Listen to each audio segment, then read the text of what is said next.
Once in a beautiful spring rose, a pine tree in a forest looked at a red blossomed rose and said, "What a beautiful flower! I wish I were you."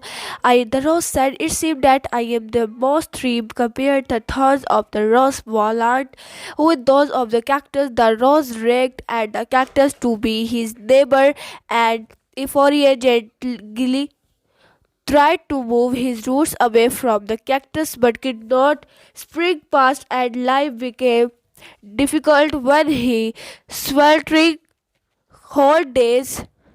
Plants and animals needed water, and there was no rainfall. Once the wilted rose saw a sparrow sticks their beaks into a cactus and then fly away refreshed. The rose got puzzled. The tree explained the birds got water from the cactus that hurts, but the cactus does not like to see any bird suffer. The rose blushed with shame.